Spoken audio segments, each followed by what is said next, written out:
All right, good to see folks saying hello in the chat. We're just a few minutes after the hour, so if y'all are ready, I think we will go ahead and get started here. So over to the Olohana crew.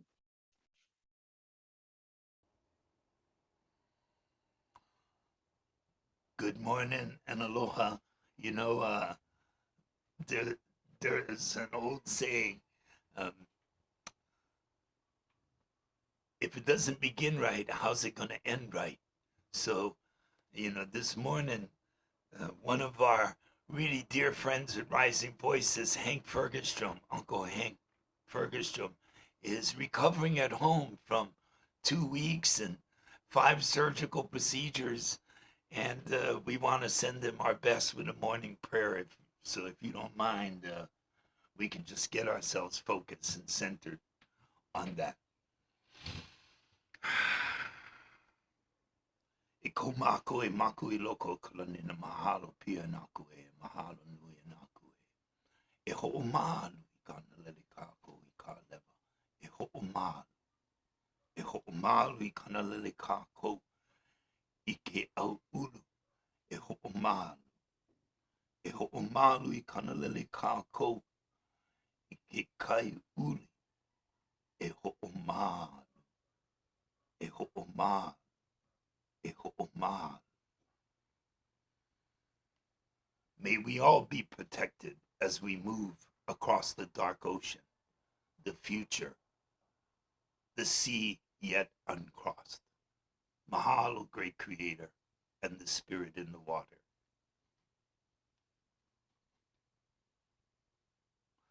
Aloha, everyone, and thank you for joining us here with the Rising Voices crew and the people from the University of Washington. So I feel like we should turn it over to our hosts for a moment and let them greet you in protocol fashion.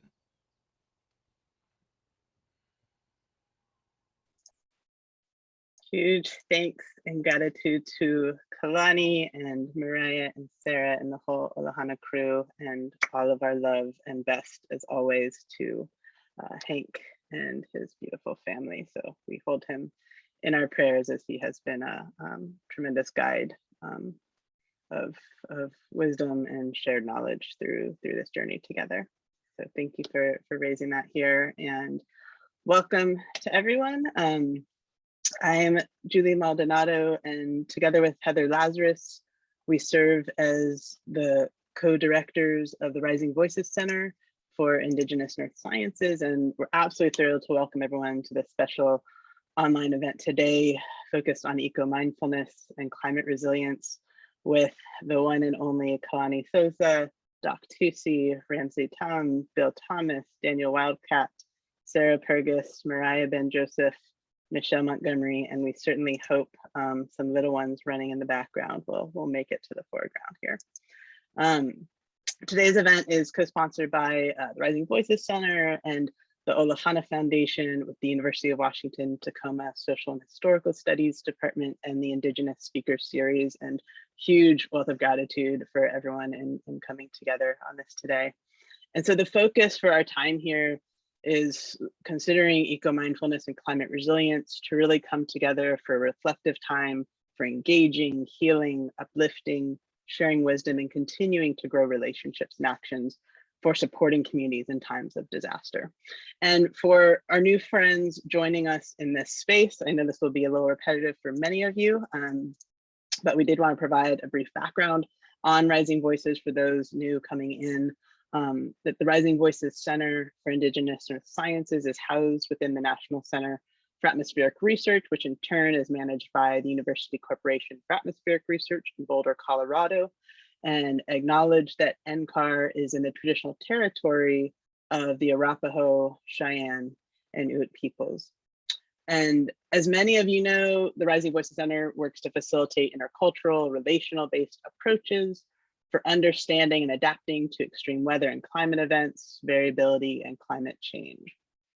And the center brings Indigenous and other scientific professionals, tribal and community leaders, environmental and communication experts, students, educators, artists from across the US, including, of course, Alaska, Hawaii, the Pacific, Caribbean islands, and around the world to work to assess critical community needs and to pursue joint research aimed at developing optimal plans for community actions towards sustainability and regeneration, much of which we'll be touching on here today. Rising Voices acknowledges the inherent value of Indigenous knowledge systems and Indigenous science, adaptive practices and processes, honoring them equally with Earth Sciences. And so at its core, we really have three aims in working to advance science through collaborations that bring Indigenous Earth Sciences into partnership, to support adaptive and resilient communities through sharing scientific capacity, and providing opportunities for Indigenous students and early career scientists through scientific and community mentoring. And Kelvin, if you can go to the next slide, please. And huge thanks and welcome to our tech friend Kelvin in the background, running the show here. And so our heartfelt gratitude to the Rising Voices Steering Committee, Council, our funders, and many, many more in the community that could possibly be represented on a single slide, who really make this program thrive and this process possible and make Rising Voices what it is. It's the people who keep coming back to it, and that's what's created this family. Next slide, Kelvin, please. And just to let folks know, so I'm going to put this into the chat here if my magic copy button works. Yay. All right. So throughout today's event, we do ask that you respect and honor the Rising Voices ethics guidelines, which provide a starting point and considerations for good practices when working in intercultural spaces, which include valuing a diversity of views and opinions. We work to speak without judgment or argument. We share the air, where we all have something to learn and something to share. To be considerate, respectful, and collaborative in speaking and listening. Respect the diversity of knowledges articulated. Respect good practices for intercultural collaborations. And noting that the knowledge shared at any of the Rising Voices activities should only be used if collaborators follow the full process of collaboration. To please be respectful and aware of diverse experiences and histories, as current relationships and collaborations are shaped by settler colonial histories.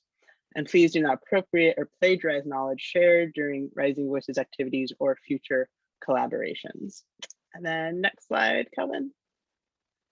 Thank you. And we also try to follow a very value-based approach where we hold the following values, which we uphold here. And I'll also put this link into the chat for y'all to view, where we work to remove the boundaries between science and society, to grow a network of collaborators with diverse cultural, community, geographic, and educational backgrounds, include a diversity of views and opinions, including acknowledging the inherent value of Indigenous knowledge systems and Indigenous science, adaptive practices and processes, to advocate relational-based as opposed to extractive or transactional-based science, to listen, learn, and share between and across cultures and generations, to prioritize relationship building and developing trust over time, and again, to respect and bring awareness of diverse experiences and histories as current relationships and collaborations are shaped by colonial histories. And I think we can take the slides down. That was it for there. And so just let folks know, as part of our virtual platform today, we are offering live captioning, which you have the option of turning on or off as you wish. During the question and answer portion later on, we'll ask you to either use the raise hand function or type your question in the chat. And so if we come to your question, I'll call on you and you may unmute at that time to ask your question. Otherwise, we do ask that you stay on mute just to eliminate any background noise. And so this introduction and the speaking portions of the event are being recorded, but then we will turn the recording off for the question and answer portion. It is now my great pleasure and honor to introduce our speakers today, who will in turn, I hope, introduce themselves more fully. We have with us Kalani Sousa, who is the founding director of the Olohana Foundation and National Disaster Preparedness Center Community Outreach Specialist. We have Sarah Purgis, who is the executive director of the Olohana Foundation. Mariah Ben Joseph, who is the secretary and new projects director of the Olohana Foundation. Doc Tusi, who is advisor of the Olohana Foundation and director of the University of Hawaii's Pacific Business Center program. Ramsey Tom, who's advisor of the Olohana Foundation and founder of the Life Enhancement Institute of the Pacific. Bill Thomas, who is the Senior Advisor for Islands, Indigenous and International Issues for the National Oceanic and Atmospheric Administration's Office for Coastal Management. Daniel Wildcat, who is Professor at Haskell Indian Nations University. And our great moderator and treat for y'all, Michelle Montgomery, Associate Professor of American Indian Studies and Ethnic, Gender, and Labor Studies in the School of Interdisciplinary Arts and Sciences at the University of Washington, Tacoma. And so as we go forward, if questions come up, I'll try to follow the chat as best I can. So please feel free to put them in there. And I know it can be hard to kind of hold them in your mind till the end. So don't feel like you have to do that. Put them in the chat and then we will come back around. All right, so with that, Michelle, I'll hand it over to you. Pilahok Wado, everyone, for joining us today, and to I really feel this is a very emotional event because we're coming full circle. Like, this is the usual suspects, as Uncle Wildcat says, and so it's been a long time since the usual suspects have actually been together. So it's just heartwarming to see what they're going to say, and how that's going to uplift our spirits. And so this whole concept of eco-mindfulness is so much going on in the world today, and many of us are still navigating what that meaning means to us in this form of isolation that we're coming out of. And so it's an honor and privilege to really come back full circle and listen to what our, I would say, extended family members can take away from the responsibility of the ask, the spiritual guidance that we need. And I'm going to be very selfish and say that, like, this is the medicine that I've been waiting for, the usual suspects. So without further ado, it is a humble honor to help moderate this panel. And so the questions that we're asking for you to share with us, the heart knowledge is, what eco-mindfulness means to you in climate resilience. How can eco-mindfulness support communities in a time of disaster? And just share examples of what that means to you and things that are actually playing out in action, and what you're doing and how are you doing it. So that's the kind of conversation we're hoping to engage with you about. So I'll leave it at that, and let whomever take it over.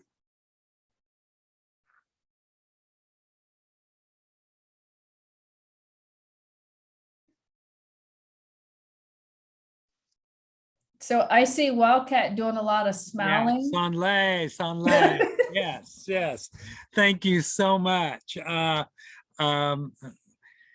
Ken, brothers and sisters, relatives, eco-mindfulness. I want to make just a couple of quick points to start the discussion today. You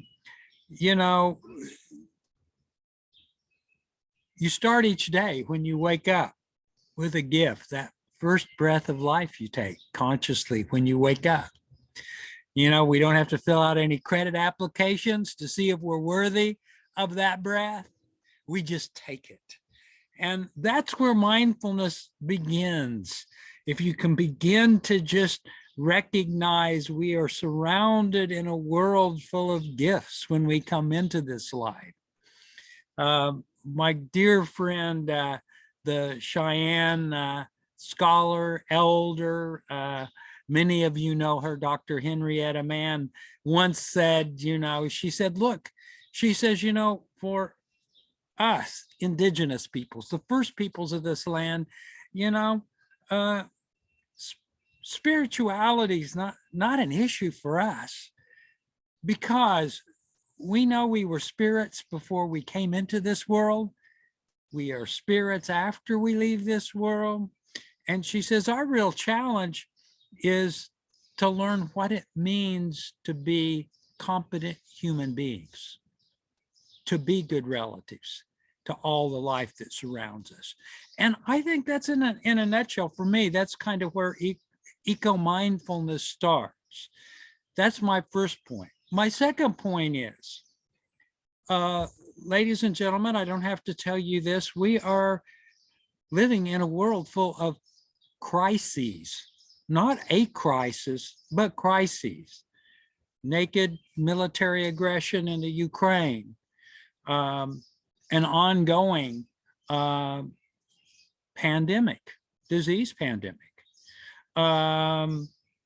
economic woes, health system woes, housing issues. And I think one of the things that I'm going to ask everyone to be mindful of in this eco-mindfulness we want to embrace and inculcate, recognize that for some of our brothers and sisters right now, the kinds of problems they're facing every day about how they're going to get to work, how they're going to put food on the table, how they're going to clothe their children, how they're going to provide the health care for their loved ones. We only have so much bandwidth. And some people's bandwidth is taken up with daily existential crises they have to face. Remember that. Don't be too harsh if someone doesn't quite share, your thoughts and enthusiasm for, the struggles we're making, in the areas of climate change and economic energy resilience. Just remember, a lot of people, we only have so much bandwidth. And man, I tell you, the world can eat up with its problems, eat up a lot of those. So let's be kind, be generous with our relatives who are having problems, might not be thinking about, the world the way we happen to think about it. That'd be my second point. My third point would be this, and again, I'm probably speaking to the choir. Many of you have heard me say this before, but I will keep saying it. The real value of eco-mindfulness is that once you start paying attention to that world of natural relatives, not resources, but relatives we share this planet with, you begin to realize that, all of that ugliness that takes up our bandwidth, most of that, I hate to say, is human produced. A lot of the ugliness we have in this planet is human produced. Some of our human relatives not acting very kindly, responsibly, respectfully. And so one of the gifts that I cherish is that when my mind gets overwhelmed with all of those problems, I turn my phone off, I close my laptop off, come sit out on my back deck, take my dog for a walk down along the banks of the Kansas River, and I'm reminded that even in this world full of human-produced ugliness, we're surrounded by beauty, brothers and sisters, and we never had to pay a cent for it. We need to respect it. We need to honor it. And to me, that's a lot of what eco-mindfulness is about. Remembering in this age of the Anthropocene, the age of man, that guess what? It's really not all about us. It's about just us, justice. And I think eco-mindfulness can really help you form that justice, gift-filled worldview. And so Sanlai, I'm going to stop right there because I want to hear what my kinfolk have to say, my brothers and sisters. So Sanlai, Michelle, thank you. Kilahuk Wado for those powerful words. Great reminder. So I'm going to pass it on over to the Olohana Foundation and his beautiful team, if I may, respectfully. If there's a few things that you would like to share with us. Hey, thanks so much.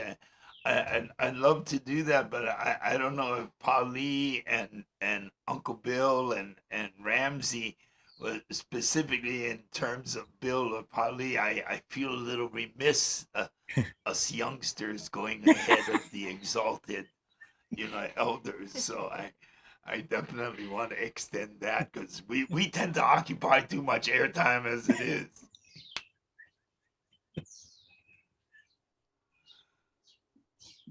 So I guess that's it's okay for us to go. I see no fidgeting.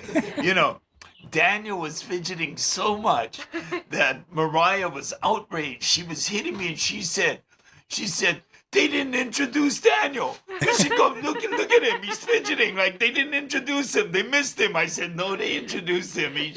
He's ready to say something. Right? So let's share what is our response to that question. And it's a brilliant question around what does this relational aspect to our environment, whether it's a microclimate or a large bioregion, what does that look like? And how does that impact us? And what is our response? Chris, if you don't mind. I just wanted to reiterate that this is a 10 by 25 foot plot and that every single family dwelling in Honolulu could have something just like this. So if you all remember, we did in fact have this project ongoing for several years now, working in relationship with the Olohana Foundation. So I'm with the University of Hawaii, the National Disaster Preparedness Training Center, and you remember this 10 by 25 food garden. This is how long ago was that, Sarah? 7 years?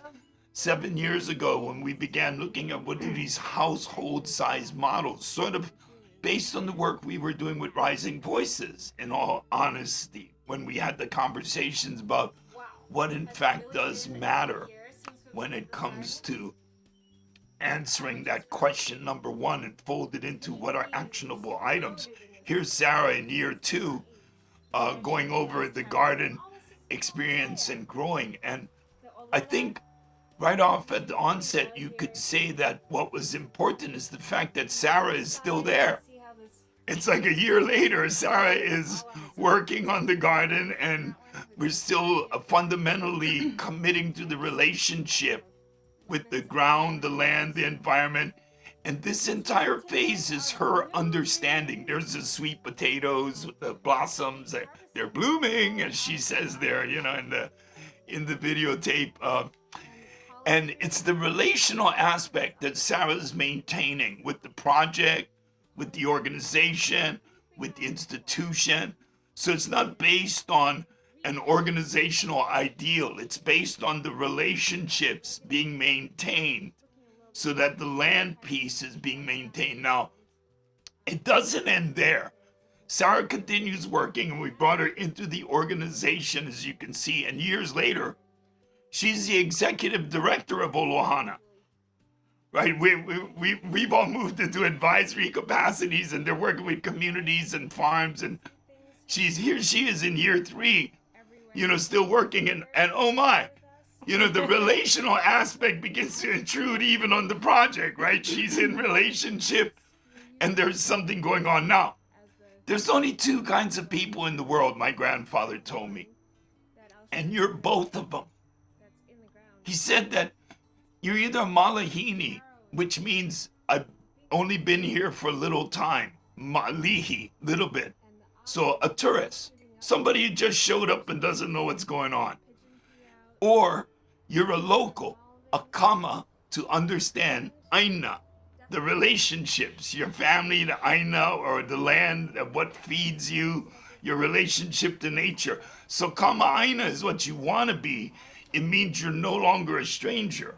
You actually understand your resources, you understand where the water is, where the beach is, where Auntie Joseph lives, if you gotta go over there. And you notice it was Auntie Joseph.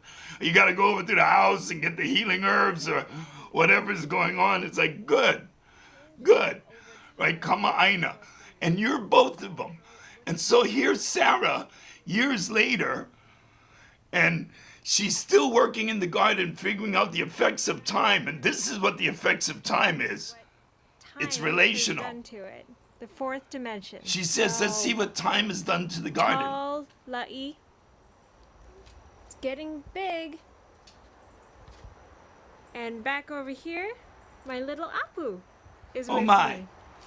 So there's one thing we hadn't mentioned before about this altar here. So now she's sharing the experience, and I want you to notice the child. Back to the film, please, Chris. The child is observing the mother, recounting the lessons passed on by the old geezer over in the corner of a 10 by 25 for year 5. Year 5. Look, notice how the infant is actually observing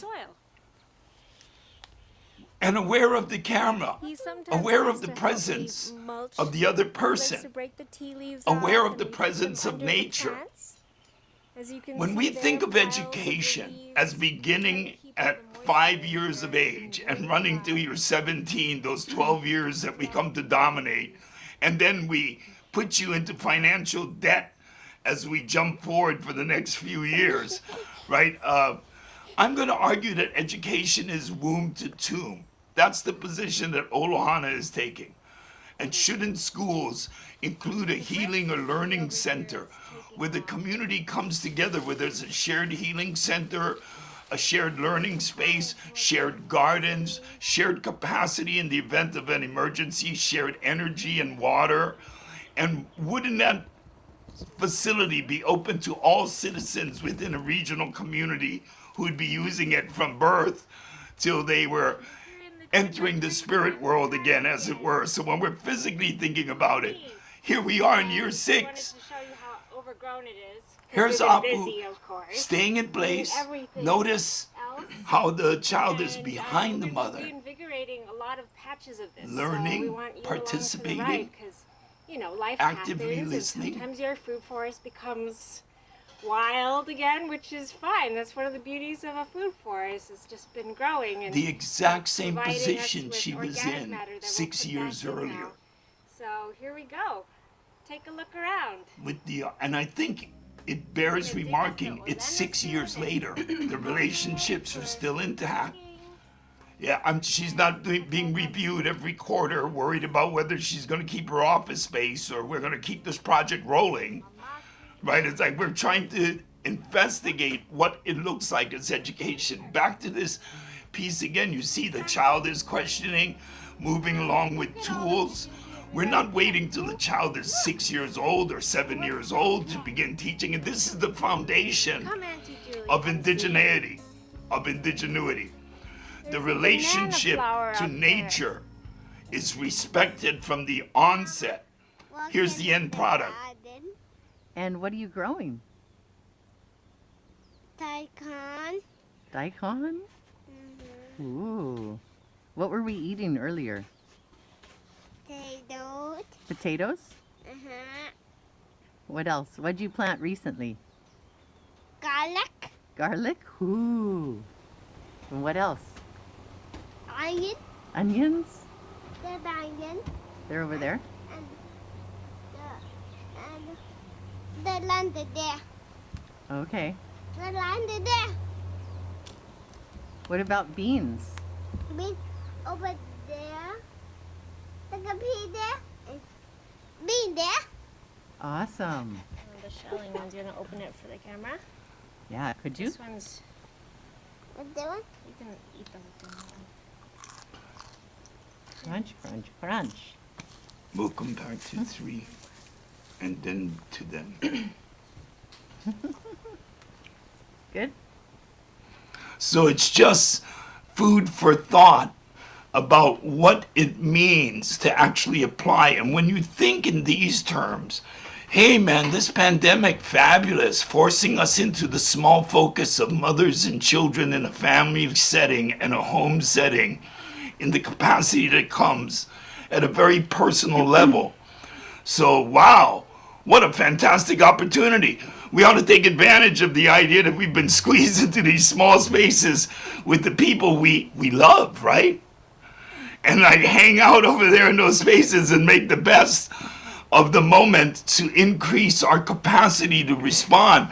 And that means teaching intergenerationally, not just the data sets, but the wisdom and the capacity to pass that on. We didn't wait till he was 7. He's like 3.5, and he's teaching his Auntie Julie about what he did in the garden. And at the same time, we also didn't wait before Sarah became a mother. She started her work and was living this before she became that mother. And so another huge thing that we really want to support is how to support our mothers and how to support the women in our community so that they can create these type of environments, because not everybody has the opportunity to be able to do that. However, there is so much land that needs care, and there are so many spaces that need this type of care and this type of love. And so for us to be able to create a model that's not too big, not too overwhelming, and for somebody to be able to take care of that, that's something that was really important to us, to not overwhelm mothers, but also give them the opportunity to be able to be outside and in this environment. That's exactly what I was going to talk about. Perfect. Thank you. On the note of the transition into motherhood, matrescence, I didn't even know there was a word for it. I recently learned that. There's just so much there's just new information to learn, new skills. And I will probably get emotional right now because it was not easy. But, you know, I could fall back on the things that I knew really well, which were being able to be in the garden. I didn't have to learn those things as well as being a mom and what to do with an infant and how to nurse and, you know, how to still have a relationship and how to be in community and how to find other mothers to be in community with now. I could sort of go on autopilot, which is really helpful when there's, like you said, there's so much everyday struggle. It was really nice to be able to just fall back on the things that I knew in my body and didn't have to think about learning anew, like how do we eat some of these foods that grow in our backyard? I could just do it. I didn't have to think about that part. And I think that really brings me to thinking about how educating young women and young men, those skills before they become parents is so critical, so that it's not, you know, everything at once, but that's something they know how to do before that transition, so that their kids grow up knowing it, of course, like as a given. And here's Apu. Right, because there's the natural teacher of the little male, right, that's sitting there. And getting back to what the framework really is around this, let's follow the science, shall we? Right, so the opening prayer is the Uhane Kawai, the water of life, the spirit in the water, that tiny little droplet who we also call the water of Kane, or the male water. It sort of represents the 2% fresh water to the 98% salt water that is kind of the chemical bath that the whole concoction is created on, right? So, and interestingly enough, here's the great creator taking the two most flammable, or really flammable substances in the universe, mashing them together, and now it's a totally inflammable substance. So this idea of the moon is always half in shadow, as explained by the elders, really begins to take focus inside of science. Now, if we're following the biology, the mitochondria is drifting from female to female in the descent line. So shouldn't we be then adhering more to this idea of it's not matriarchal or patriarchal, it's matrilineal, right? To follow qualified lines of descent genetically, we should be tracing the mother's line as the superior line, as what's happening in the biology. It's just the science. You know, so we're trying to mash this science onto the social skill sets and the frameworks that seem to be hijacking the institutions into this idea of, nah, narcissistic, maniacal men should be in charge of everything. Right? So I would suspect that there are many other guys that agree with the position we're holding here, and my apologies for the airspace. I just wanted to make sure we didn't miss the idea that there is a supportive science around the structure and the way we're trying to do it here at Olohana. We're trying to support the organism at its base functional unit, young mothers and their children in community. I don't think we're off base here. Pila Haguado for sharing those heartfelt words and memories and lessons and journeys. And so I'd like to provide an opportunity for either Uncle Doc or Uncle Bill to pick up the next response if possible. Uncle Doc, would you like to share some words with us about eco-mindfulness?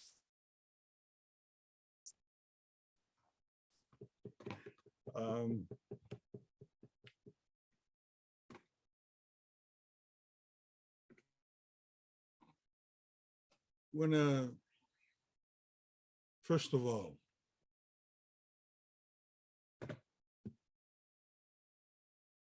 mahalo soy fua maua malelangi mama. It's very difficult to speak after the wisdom that came through the child.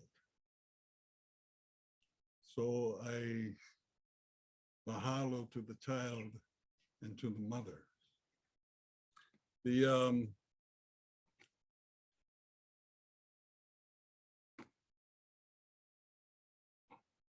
I think the things that are important, I would like to focus on 3 or perhaps 4.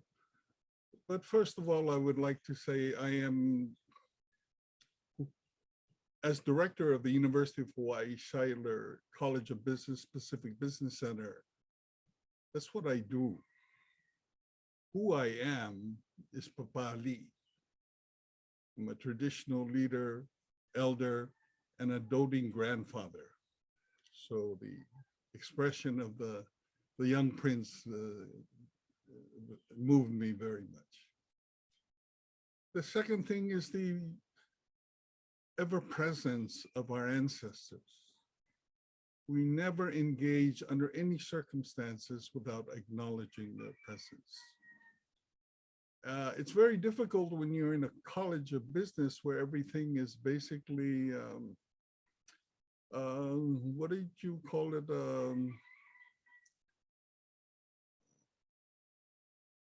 Quantified, everything from budget to processes. In fact, it gets to the point that if it can't be measured, it doesn't exist. And so when I was, I remember as a first-year lecturer, I was sitting in a workshop and they brought in a person who's a sort of an eco-psychologist. Reason? To increase productivity of the workers, reduce anxiety and depression. I found that rather fascinating. And so one of the activities which was salient in my mind was, among the many classroom seminar session activities, was a walk in the park. And I found that very curious. So we walked in the park and then the facilitator said, sit quietly and feel. And I was looking around and they weren't too sure what they were supposed to feel. And then they were asked to focus on a biological object. Fortunately, there were flowers, there were trees. And so the exercise continued, and after 10 minutes, it became apparent that these CEOs, mainly junior, were starting to relax.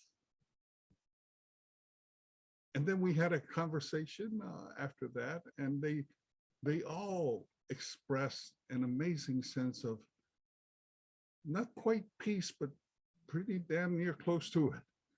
Because then they had to go back into the environment which had produced their kind of thinking and shaped it. So when I was asked, what did I thought about it? And I said, I really don't think, I've never thought about it. I've lived it. We call it i'ike. In Hawaii, it's called ike. It's the ability to sense and attune to those things that are not readily apparent to others. It means intuitively linking seamlessly with life that surrounds you in all, from the ocean to the skies to upon the soils.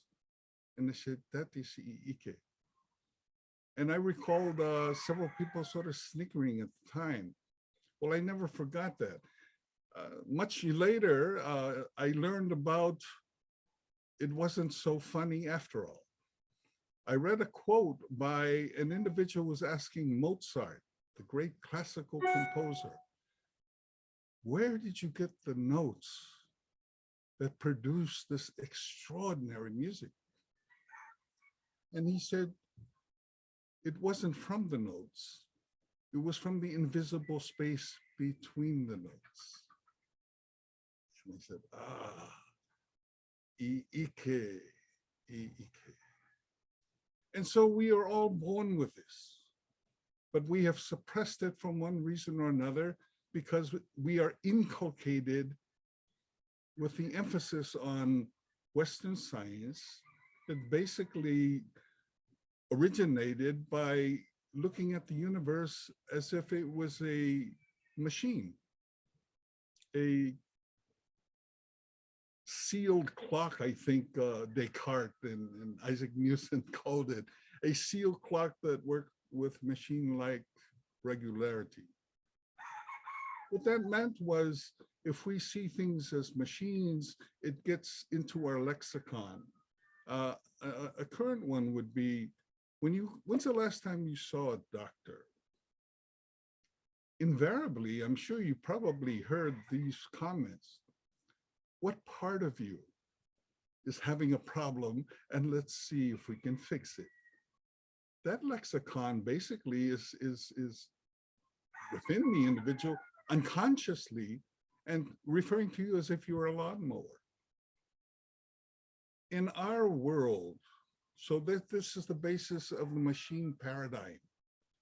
And then basically we are inculcated with the machine paradigm the moment we enter elementary school. But I didn't know there was another paradigm that I lived, so I took it for granted. It's the living paradigm, the organic paradigm. And this is significant when we're dealing with issues that Dan referred to.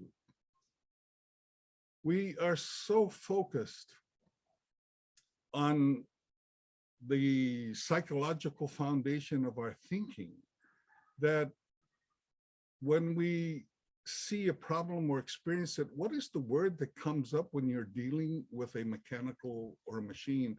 Let's fix it. You see, that I think is a fundamental to the problem, because then solutions are fix it mechanically based. My question, how do you fix hate? No, how do you fix depression? How do you fix fear? You don't. Because when something that is spiritually alive is alive, fixing is not possible, only healing. And so we tend to forget, like I nearly did. I was so enthralled with Western theory, Western science, the mechanistic model, I almost released the hand.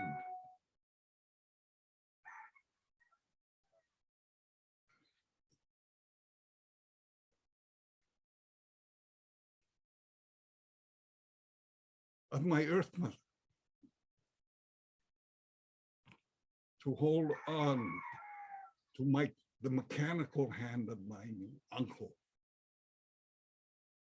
It was only through reading as a postgraduate student that I read of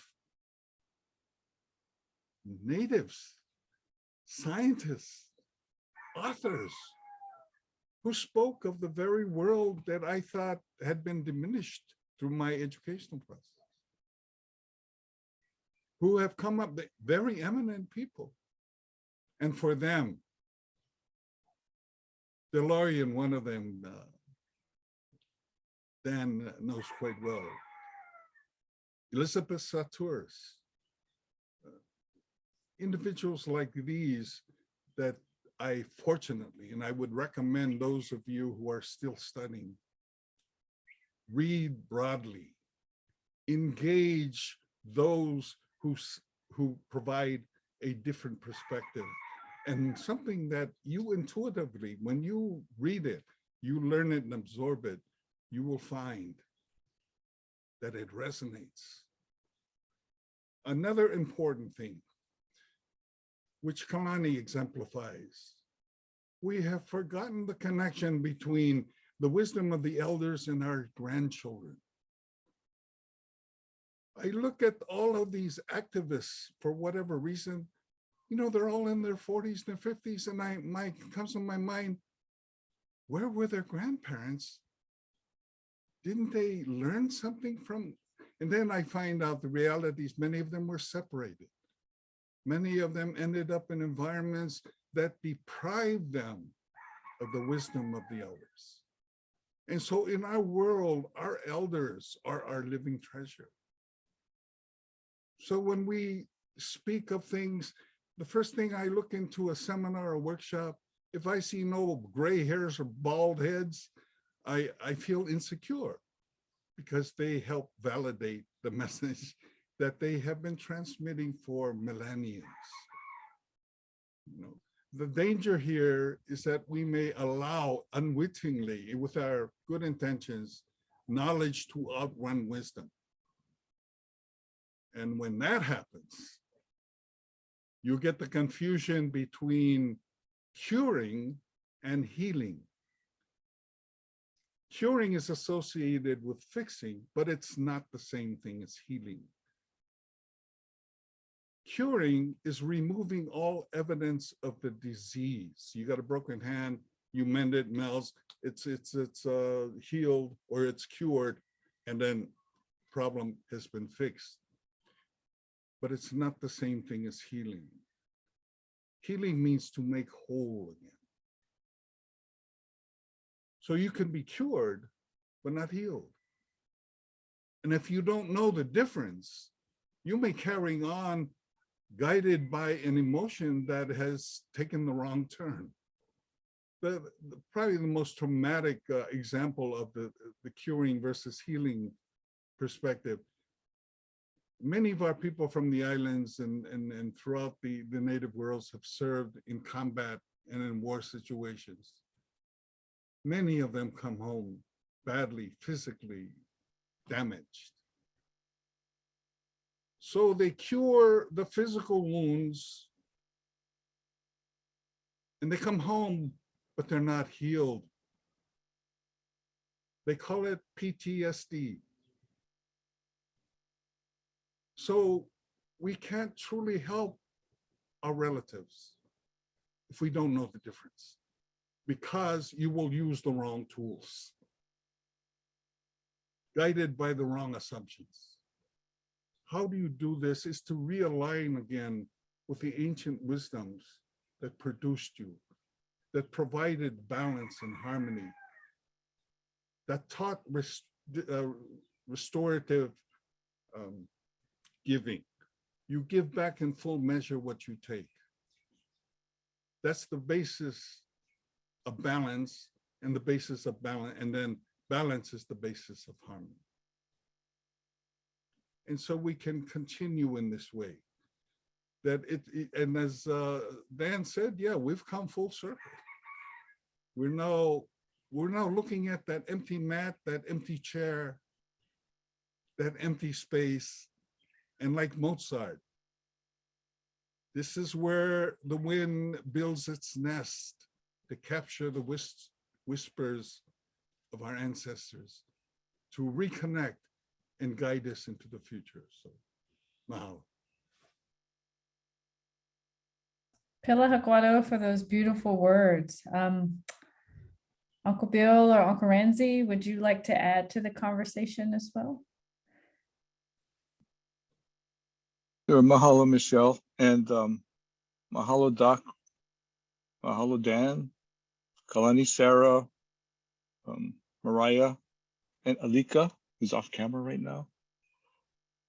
You know, what we hear is that wisdom is irrespective of age.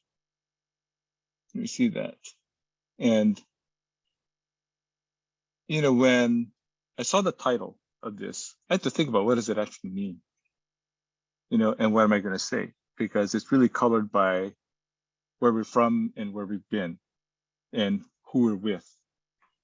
And, you know, part of what came to mind listening to all of this, and especially brought home by Doc, is it's a piece of wisdom, and I spoke to Dan about this a few days ago, that came from his granddaughter, you know, a few years ago, just a young girl. I'm just going to read one stanza of this. You know, it's a poem about the gift of life. And I see Alika, and it reminded me of this poem as well. And the part that I like, it says, a new life affirming the ancient wisdom that above all else we must give. For to live in beauty requires strength and soulful power that we forget and worse yet, often forfeit. This is just a young girl. What powerful words. And I see this as being among the foundational pieces that are guiding us today in this conversation. Now, I often wonder, you know, why I feel the way I feel in terms of my connection to my place. But my place is not just where I'm living now, where I was actually born and raised in Kaneohe on the windward side of Oahu.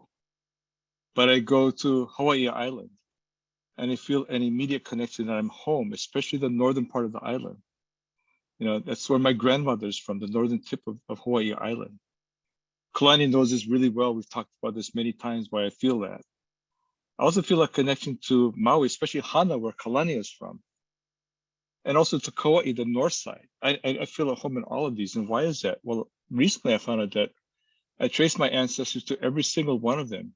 And folks that I've known through my years of life that were friends, I find out are relatives. So when Dan says, you know, we need to think about how we can become good relatives, how we behave as good relatives, the degree of separation between any of us is really small. Respect is important because you never know who's related to you. You know, and you never know who knows that you're related to somebody. You know, so that's really important. When it drives home is that we are indeed all family. And the place that I was brought up in, Kaneohe, I've been really, really fortunate, you know, thinking back over my life to have been brought up here and been able to come home to live here. Because this place, Kaneohe Bay, was home to over 30 fish ponds at one time, you know, by the time Cook arrived. And it was a big agricultural area. It was referred to by one of Cook's biologists as being the breadbasket of the islands. Maybe Oahu, I'm not sure about the islands, but you know, certainly Oahu. It's very fertile soil. We're known for our water. And yet we built it up. When I grew up, there's about 3,000 people here. Now there's over 60,000. Kaneohe, the zip code has spread. It's gotten larger. But at the same time, we saw our resources diminish, yet being replenished again. Just two blocks down the street from me is a real interesting site. It's called, two that go together, Papahana Ola, which is a place that was restored, part of the Ahupua'a. It was a dump. And it's beautifully restored with the springs rediscovered there that provided the water for the taro lo'i, the taro ponds that have now been reestablished there. The proliferation of native plants to replace all those invasives were there. That place is coupled with a native plant, Huiku Ma'ole Ola, which is really about restoring our native ecosystems based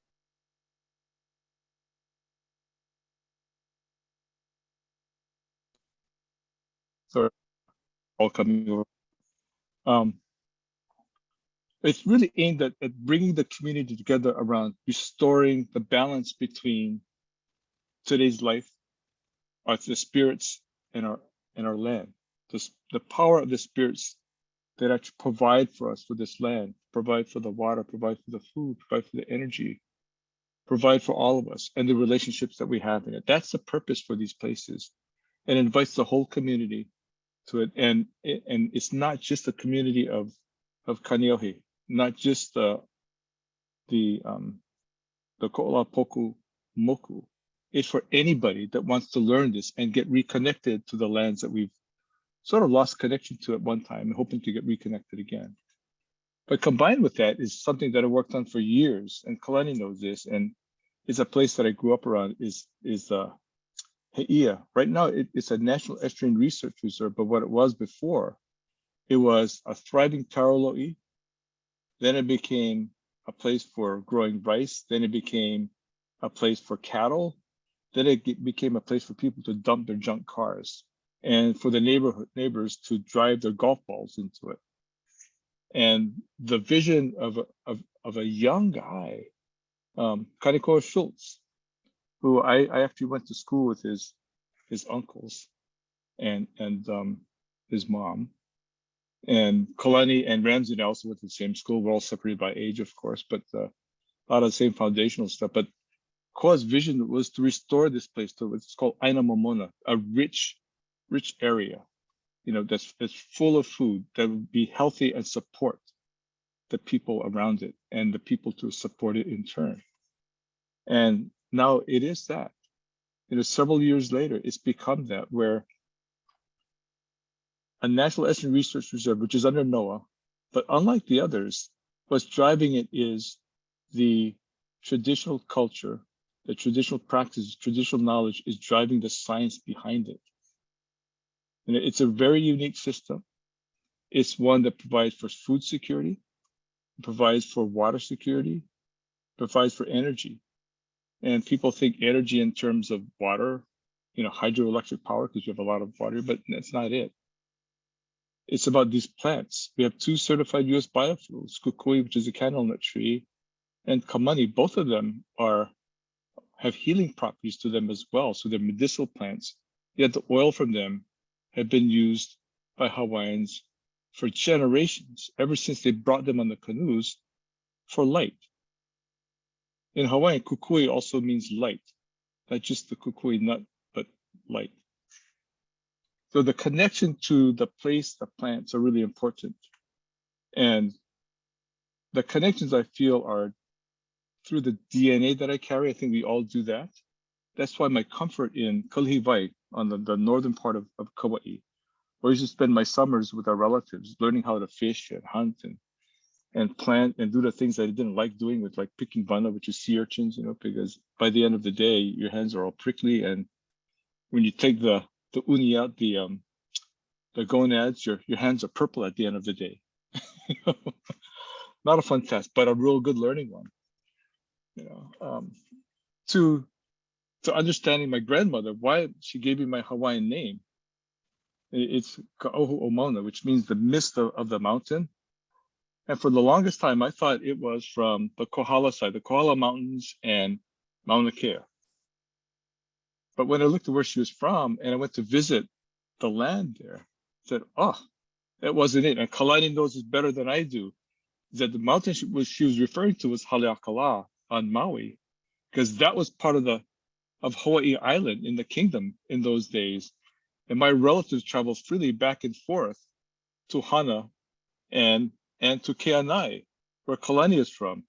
So I have to keep searching my genealogy, but I wouldn't be surprised if Kalani, who referred to us as the elders, but he's only a few years younger than me, but I wouldn't be surprised if we were related as well.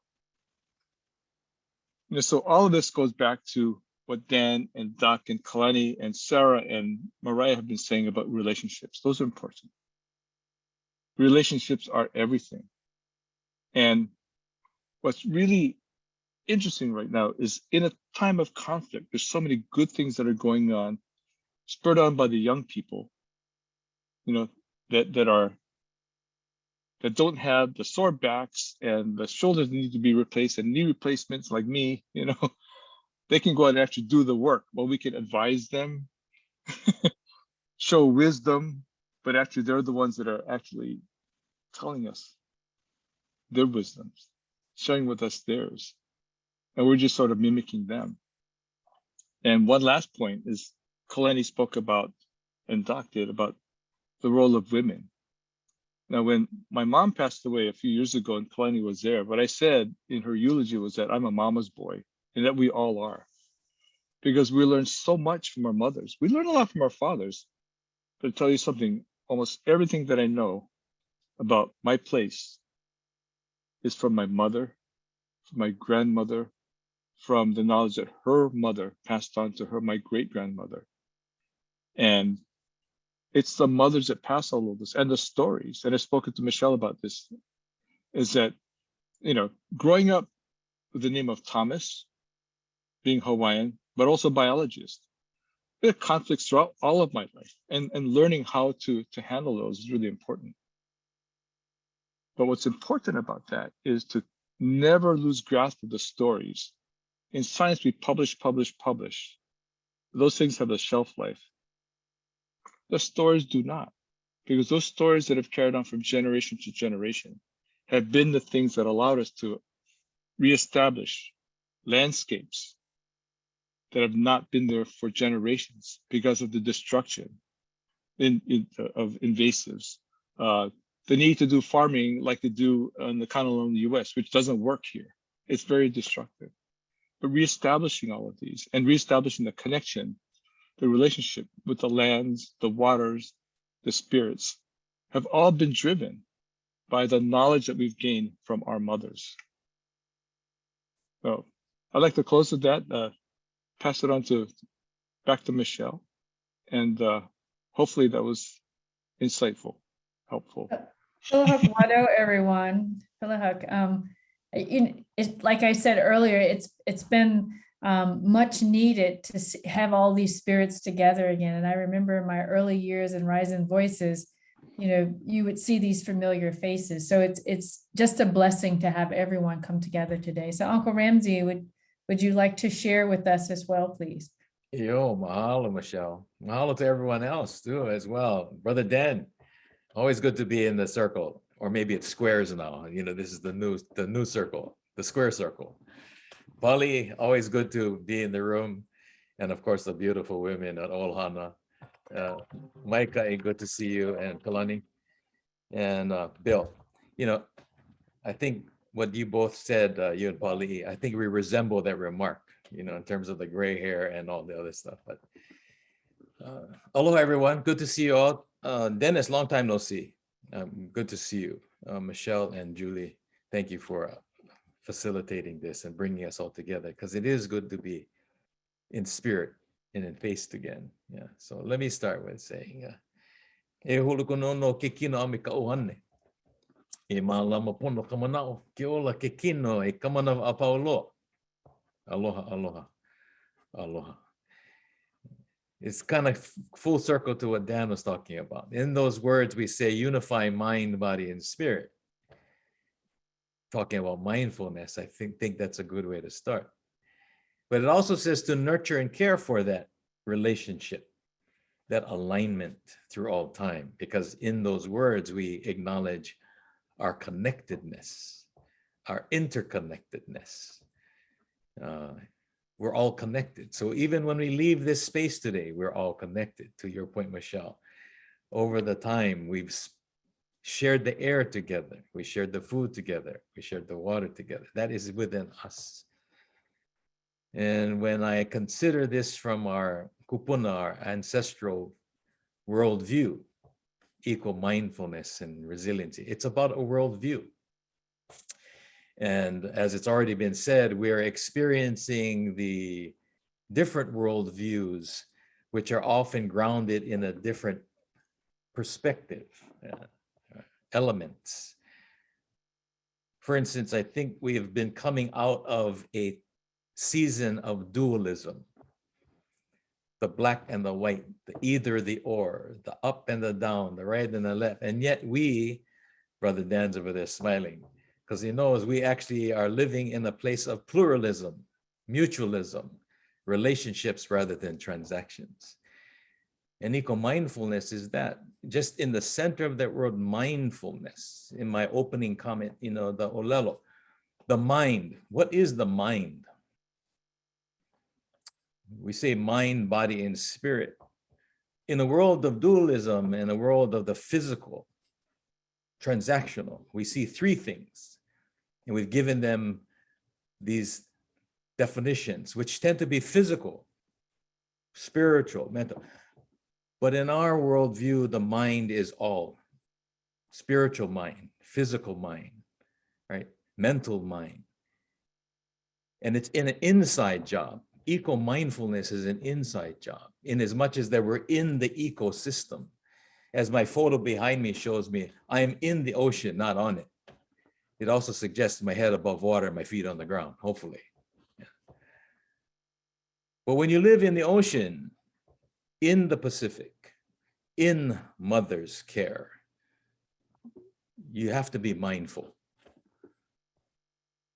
To treat it incorrectly, improperly, and one another is a sign of mindlessness. When we're not unifying those three things of mental, spiritual, and physical mind, if one is left out, that's mindless, not mindful.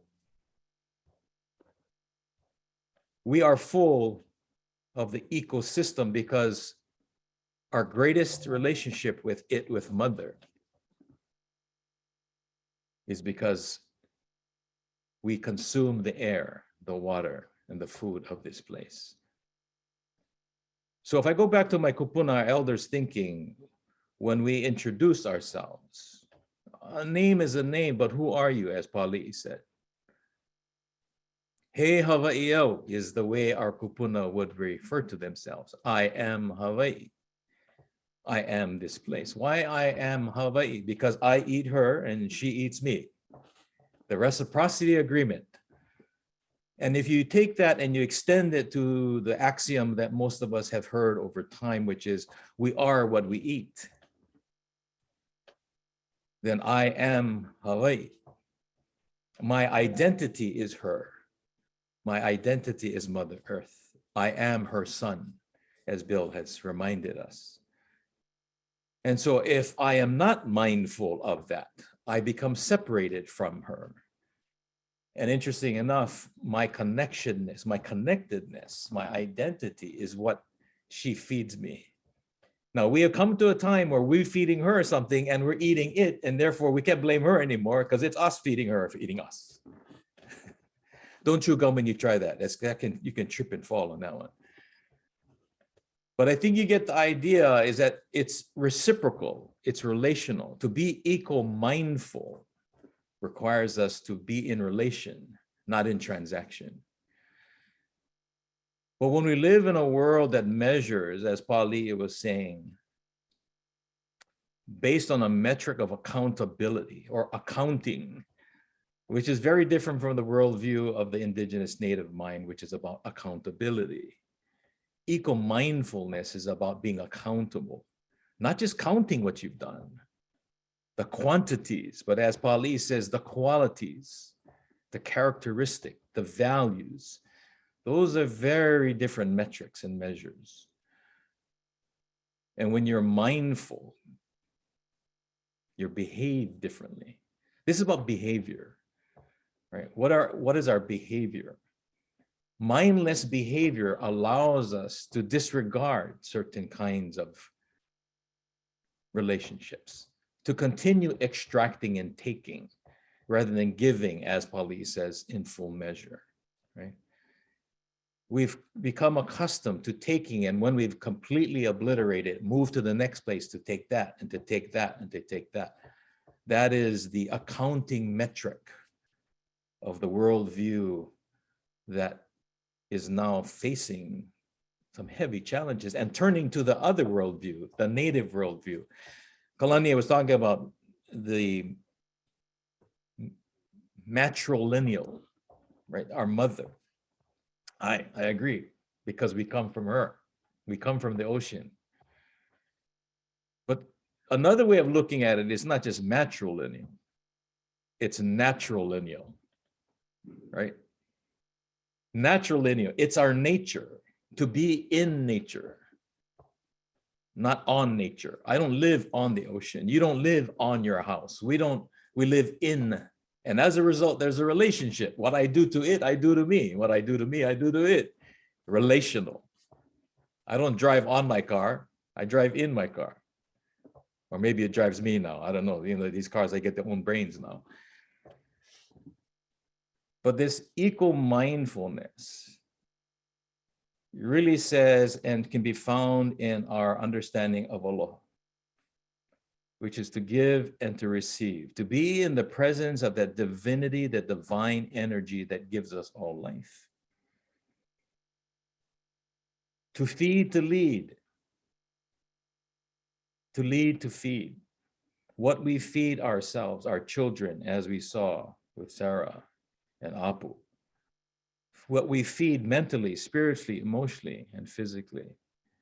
The nutrition that is there that takes the next generation to places that we have not seen. And as kupuna and elders that put the stones down, what stone we put, the child walks on next. And so it's our kuleana responsibility to lay stones and steps that are resilient, that are forward-thinking, that are confident and courageous. Because today there is a lot of cowardice in the world, as many people are running away from things, hiding behind statements, looking for consolation for bad behavior. Because they did this, I can do this. My behavior of inappropriate behavior is okay because they were inappropriate. Yeah. Mindfulness suggests being able to be more mature and less adolescent about how we respond to one another and to our mother. And so I guess my closing comments or thoughts would be, what is your relationship to your mother? Your grandmother? Because what the image behind me says, mother's coming home. The seas are rising. And if you are asked or told that your mother was coming home to live with you, would you build a wall to keep her out? Or would you make a room to accommodate her? Relational. We are operating in a world that sees sea level rise as a threat. In other words, mother's coming home to wreak havoc. But maybe mother's coming home to remind us what our place ought to be. Mindfulness, right? And if we do believe and love and connect to mother, we will find ways to accommodate her by shifting our own behavior, looking at our own needs, and recognizing that it's a we. It's no longer just me. As Brother Daniel said, if we want justice, we have to look beyond just us. Yeah. It's relational. We are family. So we look to the roots to determine the fruits. If we continue to operate in a world planting seeds that are poisonous, we can only expect poison fruit. So my offer would be eco-mindfulness suggests moving away from the energy that is gloom and doom and adopting an energy of bloom and groom, like they're doing at Olohana. Yeah. Eco-mindfulness. Mindful, not mindless, but to be whole, which is the message of aloha. Is to always leave a place and a person better than when you found them. Because in the process of doing so, you become better yourself. Michelle, thank you for allowing us to better ourselves today. to be in the presence of Great Spirit and the great Aloha. To all out there, thank you for joining and for being a part of this greater Ohana of rising voices and rising tides. Ma'alama pono, aloha. Brother Dan, I'm looking forward to seeing you, sharing that ha again.